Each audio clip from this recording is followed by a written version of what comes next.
afternoon, ladies and gentlemen. I hope all of you stayed with us as we're going to show you the opening ceremony of the 2014 European Championships. We're still at the Parc Suisse Arena in Montpellier in France, and the opening ceremony is shortly about to begin. I'm not sure myself what it is going to be or how it's going to look like, but I'm pretty sure it's going to be amazing from the French Federation. So just stay with us, and here we start.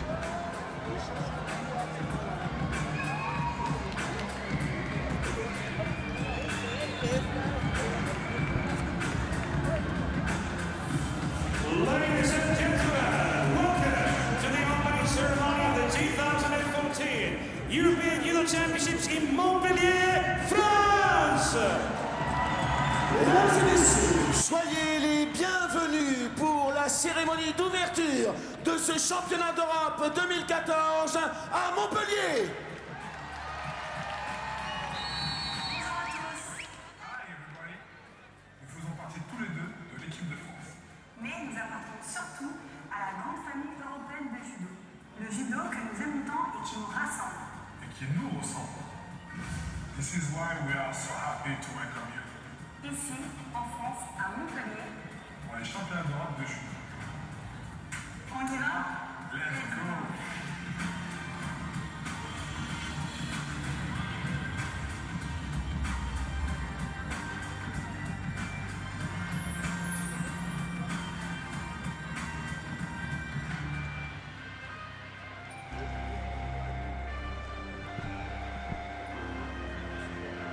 Sandra Zaghetti had to rush off and complete a couple of tasks. I'm now sitting in whilst we get underway with the opening ceremony here at the European Championships 2014 here in Montpellier. No one's given me a brief. That's quite normal. So I'm not sure where the young people are and what they're supposed to signify. But sit back, enjoy the show. The French normally put on quite a good show. I hope that's going to be the case today. Austria, l'Autriche. They usually start off with the introduction of the teams. Okay, change of plan, and Sandra Zaghetti is going to come back. Let's see the opening ceremony. They're not entirely sure what's happening because Sandra's back, and I'm going to go off now. Right. There we go again. Here's Sandra. See you, Sheldon. Right, so now currently we see the list of the countries who are attending at the European Championships. Nice light in the venue. Belarus, la Biélorussie, still listing the countries. Bosnia and Herzegovina, la Bosnie-Herzégovine,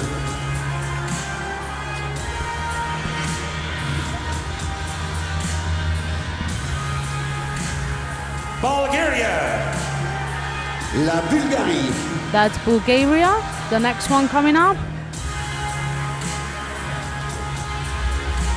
I have to say the lights are absolutely stunning in the venue. Cyprus, Chypre, Cyprus is the next one just being called out.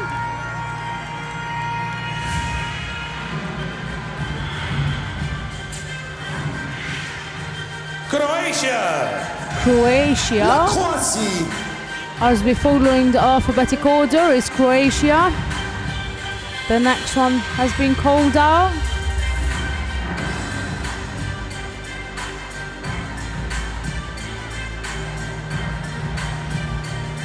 Hundreds of youngsters in the venue to help out with the opening ceremony of the 2014 European Championships in Montpellier. Spain, And there we go with Spain. Espagne, Next country being called out.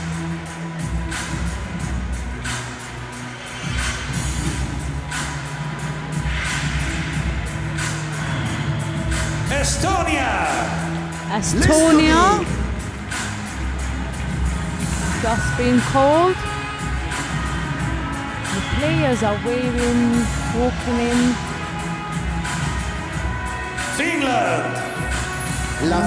Finland is the next one. They all have different colored flashing lights on their wrist. For some reason, I'm sure it will be part of the show and we'll find out why. La Géorgie. And that's Georgia just being called. Another group of youngsters walking in, waving. Great Britain. Here we come with Great Britain, which is the host of the next year European Championships in Glasgow. Let's see who is coming up next. Greece. Is Greece. Greece is on next.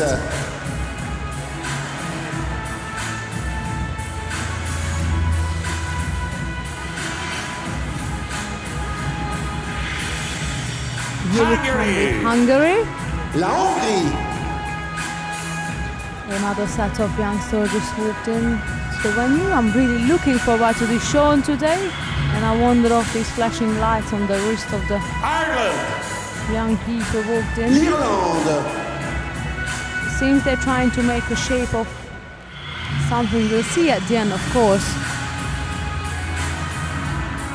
And then we have Israel. L'Israël. Israel was called up.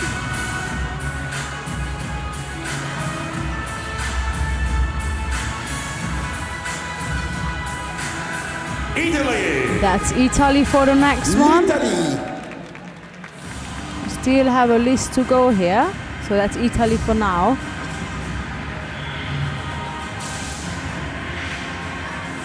Latvia. Latvia La is Lettonie. the next on the list, as we're following the alphabetic order of the countries in Euro. Let's see who's next on the map.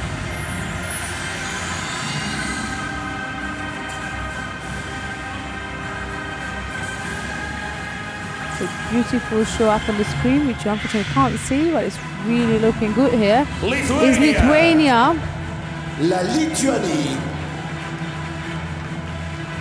Here we go, another set of youngsters. Walking in, waving at the crowd. Luxembourg. And Luxembourg is the next one on the list. Still have a long list to go here. Let's see who is the next country. Moldova. That's Moldova. La Moldavie. Halfway through the list for sure. Monaco. And we have Monaco called next one.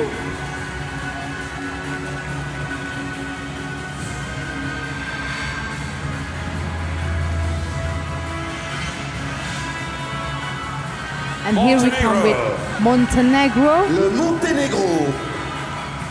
I think we're finishing the countries beginning with M soon. The Netherlands. Les Pays-Bas. Here we come with the Netherlands.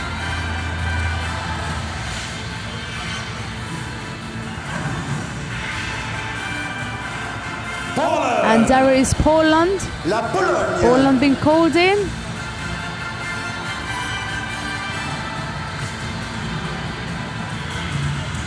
That's following up with Portugal. Portugal is the next one, and there's some shape is coming on the mat soon. I'm really looking forward to this opening ceremony. Seems like we're going to have lots of lights. The audience is wearing light as well. Czech Republic. On their wrist, the Czech Republic just been called.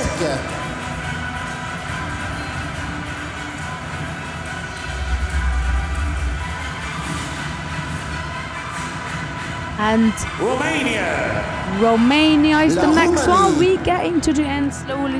We're coming to the end of the list. That was Romania. And the next one will be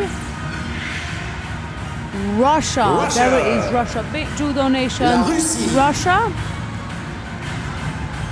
Just been announced.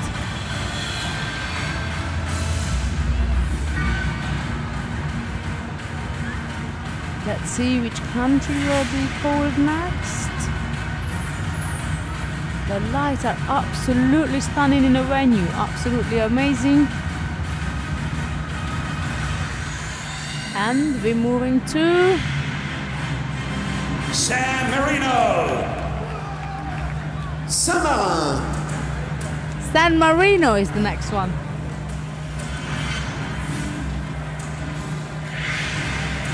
Which is followed by Serbia.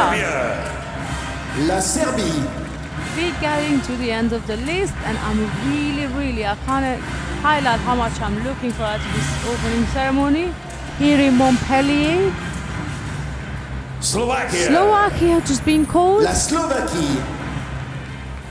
So it was Slovakia now, and the next will be, I suppose, yes, we're jumping onto Slovenia this time. Who is coming on next? That will be Sweden. La Suède. So we're coming to the end soon. Shortly we're finishing the list.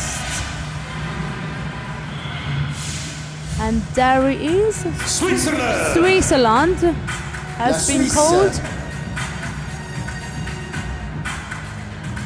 We've got a few more left before the opening ceremony begins. And Turkey. here we are with Turkey. La Turquie. Getting at the end of the alphabet. So we soon to begin the show.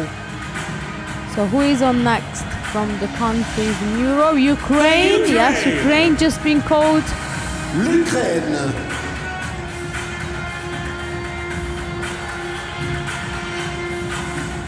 We have International Judo Federation. La International Fédération internationale de judo. Judo Federation being called at last. And of course, here we come with the hosting nation of the European Championships in 2014. France just being called in, and the crowd is going insane.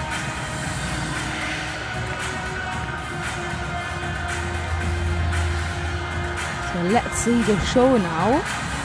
The shape has been created on the map by these youngsters. They got lights on their wrist. I'm sure we're going to look forward to some really serious show here from the French Federation. Now we just have to wait for them to begin the show. Ladies and gentlemen, big applause for all the countries. Mesdames et messieurs, veuillez applaudir bien We fort just tous les welcoming all the pays. countries of Europe at the European Championships in Montpellier in 2014.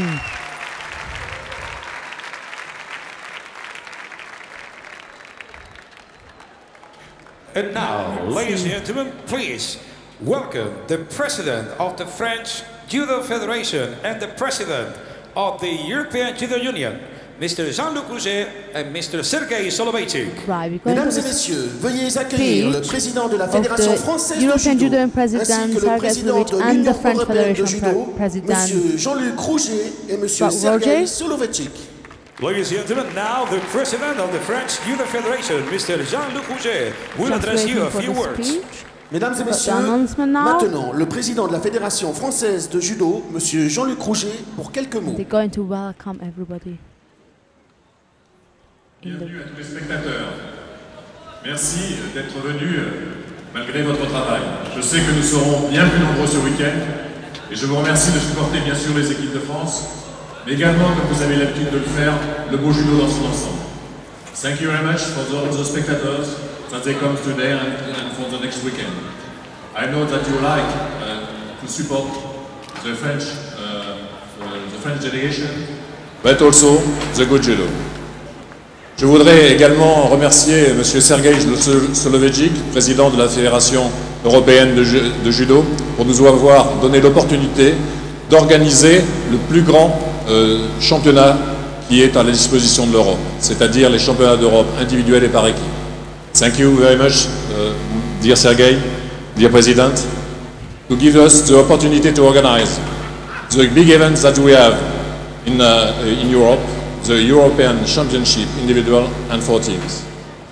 Merci également à tous les organisateurs, les arbitres, les commissaires sportifs qui ont participé à cet événement. Thank you very much also for the organizer, the referees, and all the benevoles that they help us to organize this event.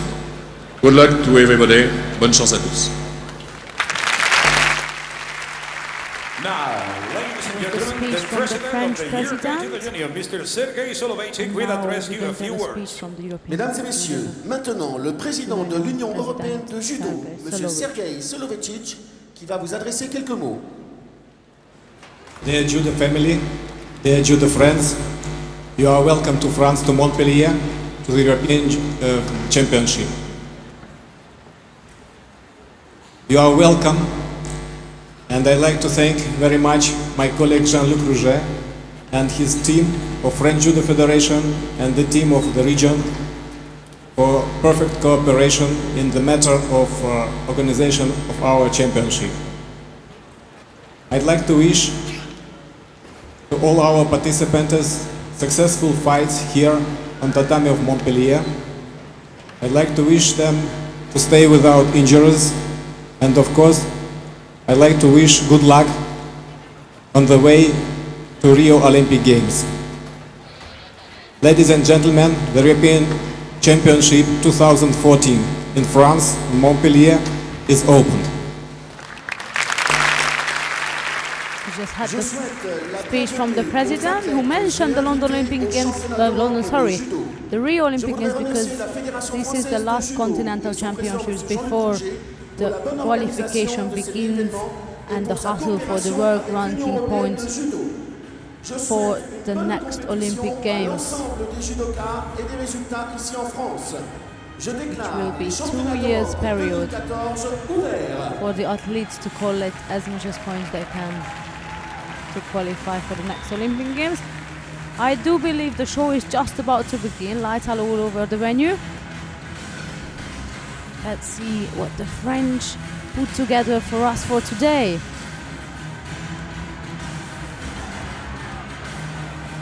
One thing for sure, that the Park Suit Arena is well lightened up now with all different colors.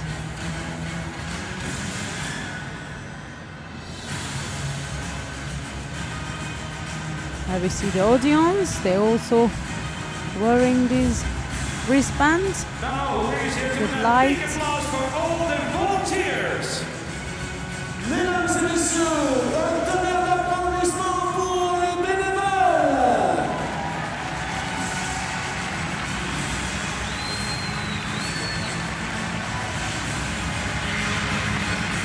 This is it. It's going to start.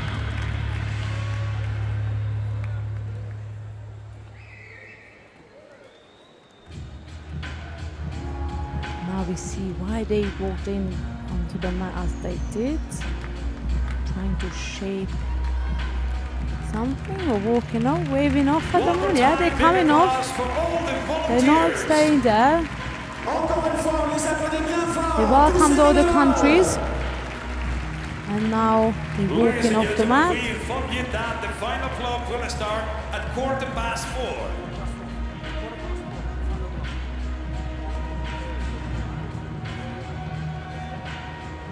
Mesdames et messieurs, le bloc final démarrera à 16h15.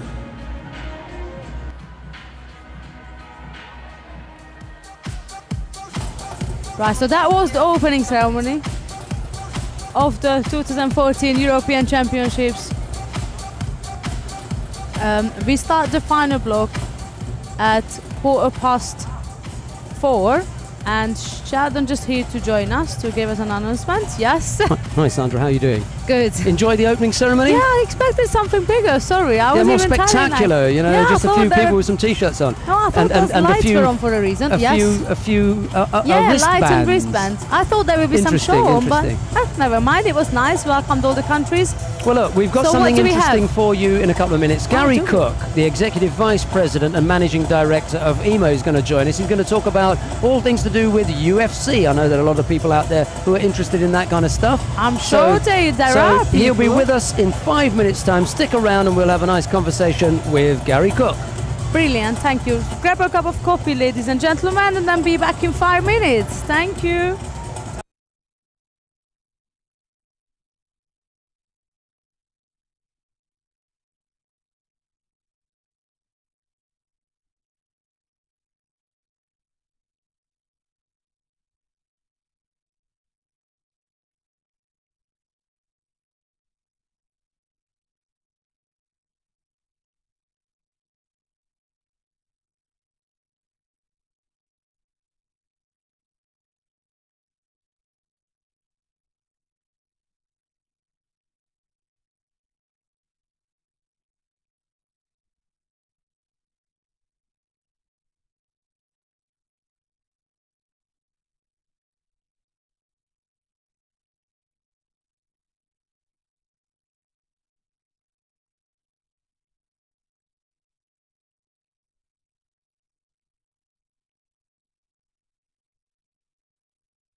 afternoon and a very warm welcome back to Montpellier.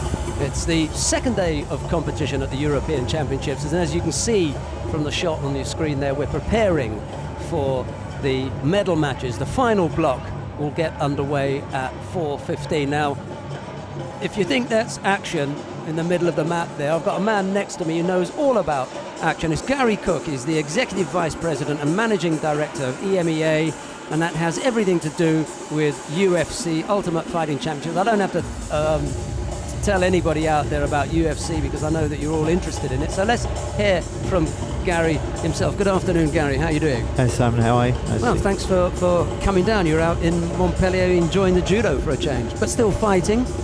Yeah, absolutely. You know, we're working with the British Judo Association. The guys there have been really helpful in helping us to understand the infrastructure, and there is no doubt, of course, that this sport is rudimentary to mixed martial arts.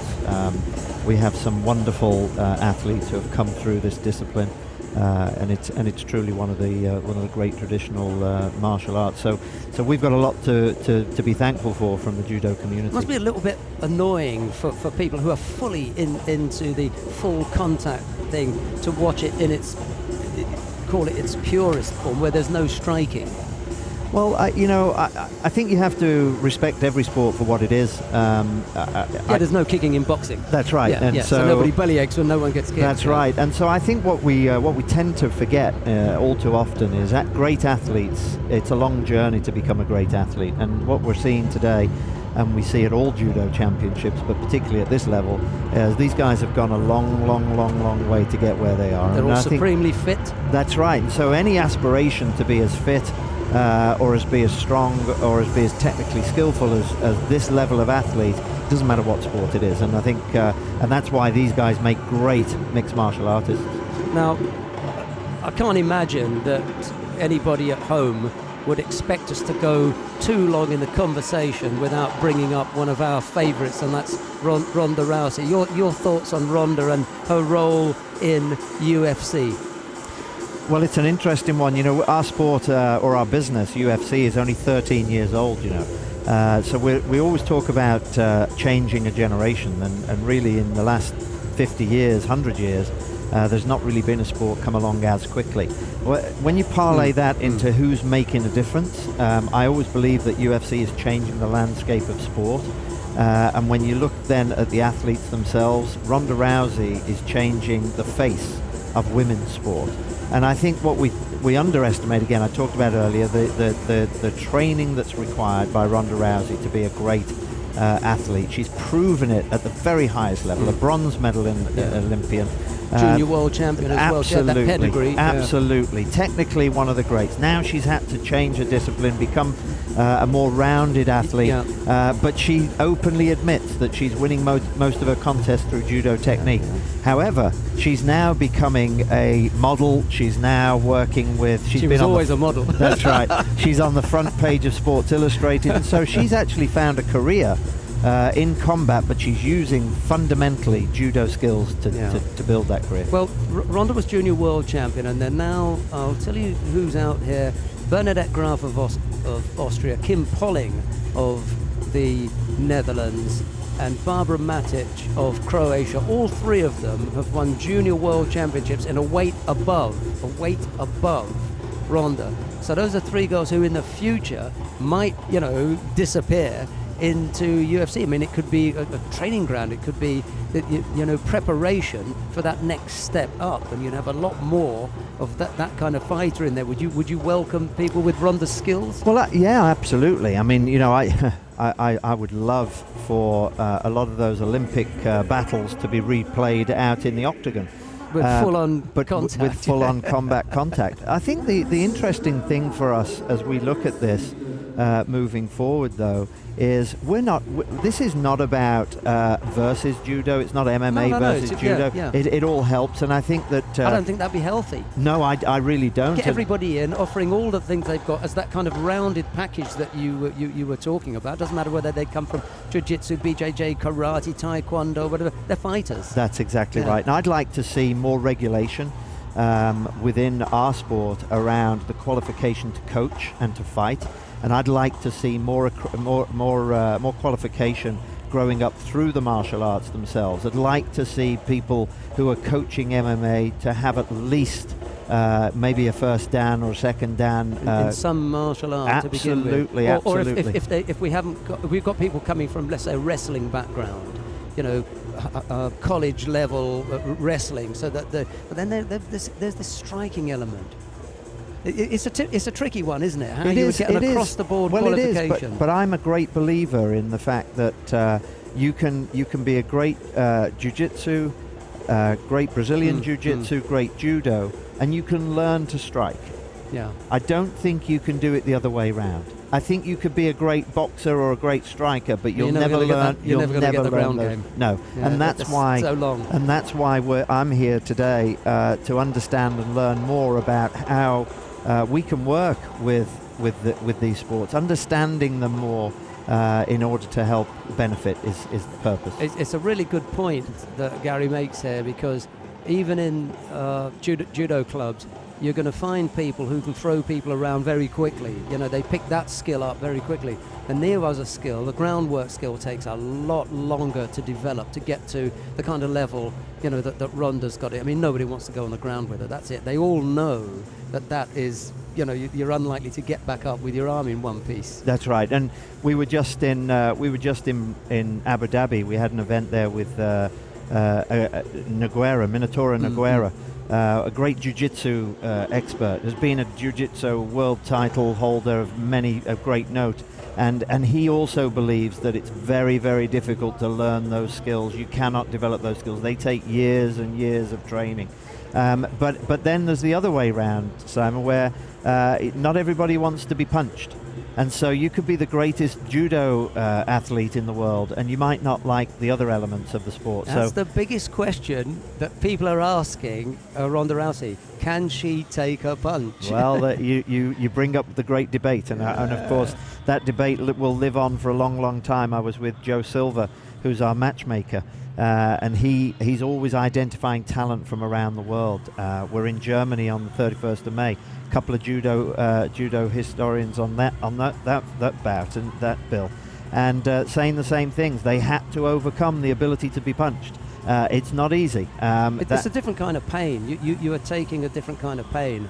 In judo, you can get thrown around, you can get bashed about quite a lot. You know, there is a lot more rough and tumble than you see here. But what you don't get is this. You don't get this striking. That's right. So that's right. You have to get used to that. Well, if you want to get used to it, I don't know whether people get used to it.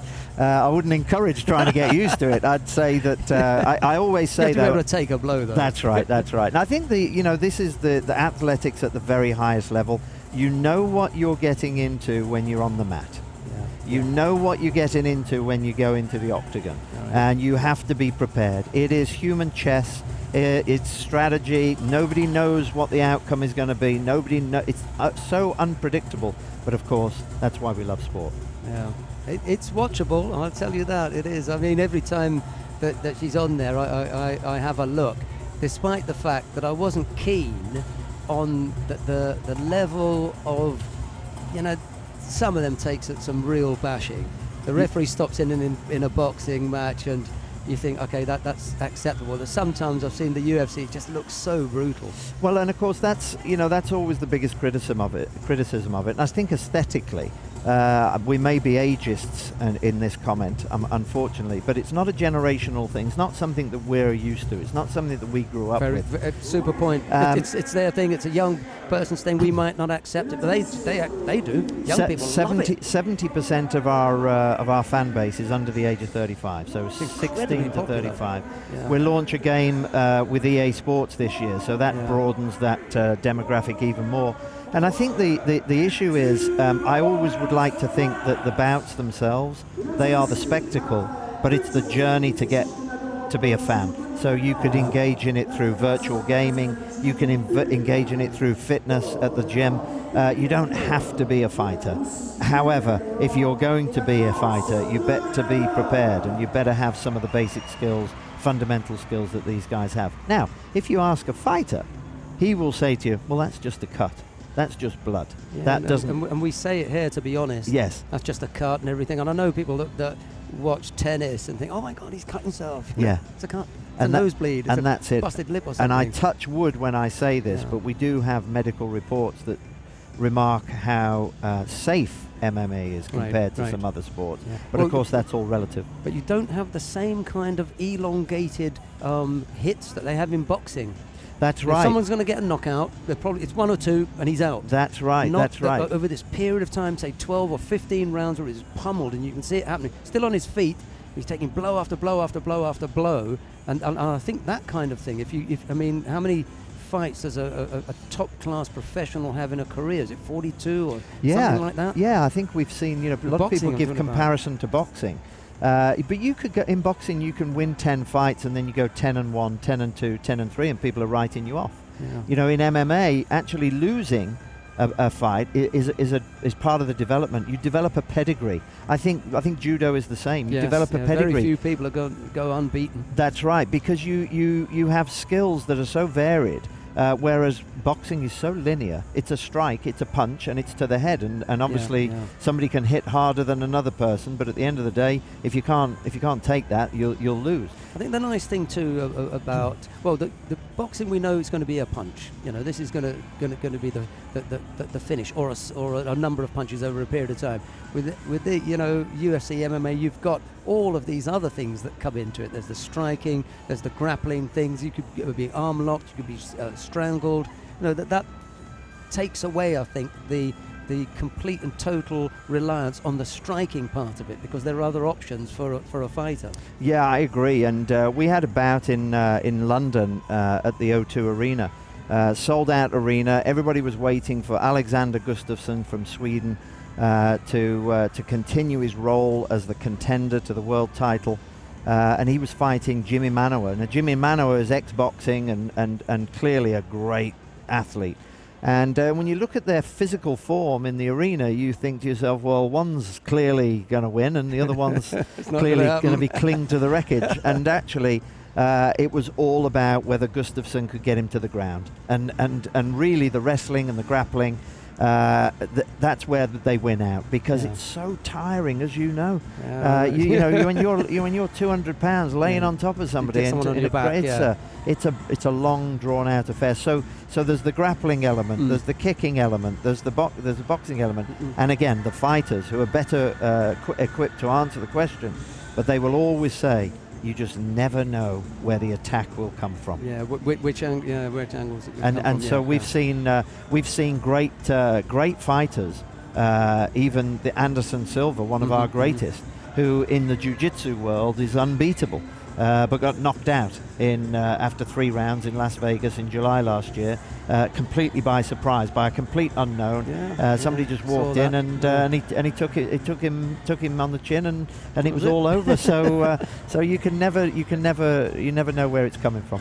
Right, Gary, I know that you've got your guests up there. You with a couple of people who also hopefully enjoying the judo. Oh, absolutely. I feel like the novice, though. I am asking lots of questions. I'm sure they're fed up of me now. No, not a problem. You're up there with Denzine White. He knows a little bit about judo, and so does Kerry Brown. I'm going to get our co-commentator Sandra Zaghetti to take you back up to your seat. I want to thank you very much for taking the time to join us. I hope everybody at home, in particular those who maybe haven't heard so much about the UFC or MMA, have got some worries about it. Listen to what Gary had to say there. Not that many serious injuries from it. Good reports, yeah? Absolutely. We've touched wood. Nothing, no fatalities. And I like the coaching aspect, the fact that they're looking to identify good level coaching, not just anybody open up a gym and start, whacking people out. That's a good thing. Yeah, because as you know, you've always got, whenever a sport grows the way it does, the way our sport has grown, just in the last 90 days, we've had 9 million downloads in the UK alone from YouTube wanting to watch the action. Incredible. So that spurs growth, and everybody wants to coach and everybody wants to fight. You've got to be very careful. You can't take this lightly. This is a serious sport. It's you have to be fit, you have to be ready, you have to be prepared, and I think that's why it's not for everybody. Gary, thanks very much for taking the time. We're going to go back We'll have a picture of the stadium again in the meantime, and then I'll come back and we'll do the preview for this afternoon's final block. Gary Cook, thanks very much. Thank you and good luck then.